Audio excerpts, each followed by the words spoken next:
Nilikuwa mwenyekiti wa wachawi wa Afrika Mashariki na Kati, manake Tanzania, Kenya na Uganda, nikiwa mwenyekiti wa wachawi. Kuna naifahamu vizuri sana Tanzania kwa mambo ya uchawi, na pia naifahamu vizuri sana Kenya kwa mambo ya uchawi, na pia Uganda naifahamu vizuri sana kwa mambo ya uchawi. So wakati ule nakuja, kwa mfano, huu ni mwaka 2026, niko Kenya sasa.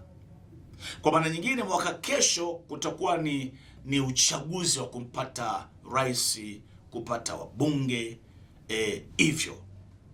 Sasa miaka ile nakuja, kama mwaka kesho patakuwa na uchaguzi nchi yoyote kati ya nchi tatu nimetamka, Tanzania, Kenya na Uganda, nilikuwa nakuja kama mwaka huu ambao najua kwamba mwaka kesho kutakuwa na uchaguzi, naanza kuchukua nyota za watu na wapatia wale viongozi wanataka kugombea.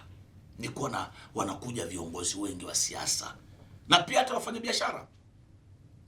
Wafanyabiashara pia walikuwa nakuja kwangu na wapa nyota ya biashara. Nyota utajiri na kutajirika. Kwa nyota ni biashara moja kubwa sana.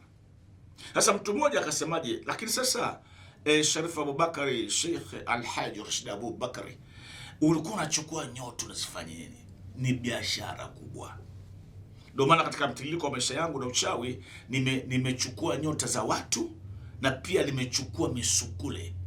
Tanzania nilichukua misukule 5,000 Tanzania, na Kenya 5,000 na Uganda 5,000. Lakini Tanzania nilichukua nyota za watu nikazifanya biashara karibu watu milioni 10, na Kenya karibu ya watu milioni 10 na Uganda. Kwa sababu hiyo kwamba nyota ni dira.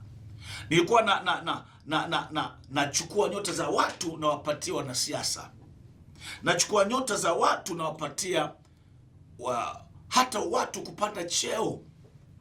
Unaweza kashangaa polisi, askari polisi amekuwa miaka mingi kazini, hapandi cheo, anakuja kwangu mimi nampa nyota, anapandishwa cheo. Unaweza kashangaa mwanajeshi kabisa wanakuja wanadamu hawa wanasema kwamba sasa Sharif Abubakari, nimekuwa kazini kwa muda wa kutosha, mbona sioni kinachoendelea, mbona sioni maendeleo? Namwambia kwamba naangalia, namwambia nyota yako haipo.